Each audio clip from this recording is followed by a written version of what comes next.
Hello everyone, my name is Maria Delacoura and I'm working as a project manager at the Institute of Entrepreneurship Development, which is located in Greece. Within the framework of the Erasmus Plus project Person, in which our institute is taking part as a partner, along with other organizations from the countries of Turkey, Spain, Italy and Netherlands, we have designed some lectures. Within this lecture, we are going to provide you information regarding the basics of entrepreneurship and the basics of startup. Let's start at this stage with a basic definition regarding entrepreneurship. Entrepreneurship is a process of doing something new and something different for the purpose of creating wealth for the individual and adding value to society. To simply put it, entrepreneurship is an endeavor of creating, owning, and commercializing an idea, a technology, a product or service, as well as assuming the risks and the rewards associated with that enterprise. Do you know which is the relationship between entrepreneurship and innovation? The answer is easy. Entrepreneurs are often viewed as innovators or even pioneers of new industries.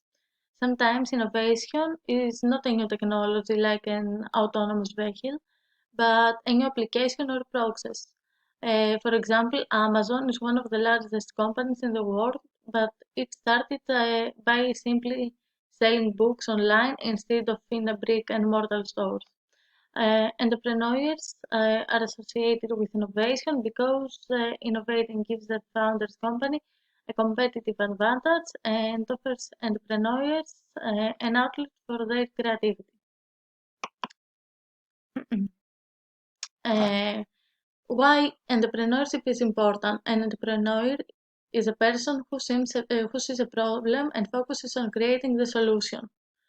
In the process of understanding entrepreneurship, the entrepreneurs are very important for the society because they create new jobs, they give things to society, and they create change.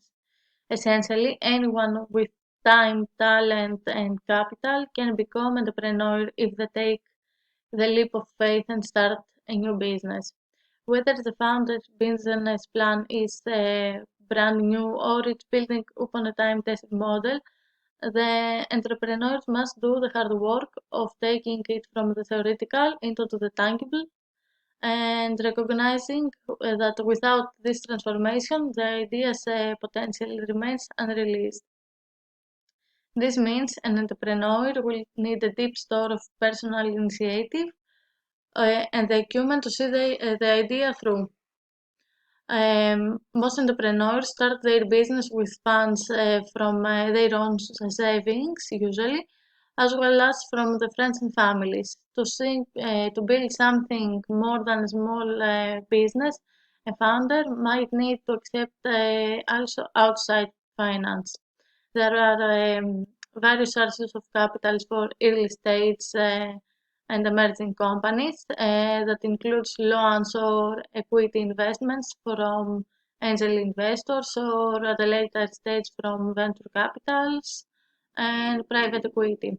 In the next upcoming lectures, we are going to provide you deeper details regarding how you can found your enterprise or startups. Let's proceed now to the characteristic of entrepreneur. First of all, it's the motivation. Hardworking business owners are incredibly motivated to succeed. Adopting the mindset and being able to demonstrate your motivation to an employer is crucial. Second characteristic is creativity. No matter what in this industry are you in, employers want workers with out-of-the-box ideas. You should think of new ways that can improve your company's workflow, the productivity, and the bottom line. The third characteristic is persuasiveness. It can make you a better negotiator, which gives you an edge when going after a plum assignment, a raise, or a promotion. There are times when you are going to need to convince a client, a co-worker, or your boss to take certain actions, so you need to be persuasive when presenting your ideas. The fourth characteristic is vision. Successful entrepreneurs always keep one eye on the big picture, and this ability can make you a better employee. Vision is about strategic planning. Can you see what direction the industry is going? Can you identify challenges for your company? Can you tackle your day-to-day job responsibilities while staying focused on long-term goals? Those are some of the questions that correspond to the vision that an entrepreneur should have. A fifth characteristic is the risk tolerance. Every employer wants to grow their business, which often involves risk and change. Don't be afraid to take a risk when pursuing new clients, for example, or tasting a new product. The sixth characteristic is flexibility. As an entrepreneur, you have to be able to adapt to change and solve problems as they arise. A good team player can shift their priorities to help out whenever the team needs assistance. Thus, flexibility means being receptive to other people's needs, opinions, and ideas, and being open minded to feedback from your manager. The last attribute of an entrepreneur, but not the least, is collaboration. Savvy entrepreneurs are not only brilliant leaders, but also great collaborators. So you have to be an effective team player. Unsurprising, 78% of hiring managers seek job candidates who demonstrate strong teamwork skills, according to a survey that has been implemented by the National Association of College and Employees. Let's proceed now to the definition of the startup. The term startup refers to a company in the first stage of its operation. Startups are founded by one or more entrepreneurs who want to develop a product or service for which they believe there is demand. These companies generally start with high costs and limited revenue, which is why they look for capital from a variety of sources, such as the venture capitalists. It is generally a company typically in the early stages of its development. These entrepreneurial ventures are typically started by one or to three founders who focus on capitalizing upon a perceived market demand by developing a viable product, service, or a platform.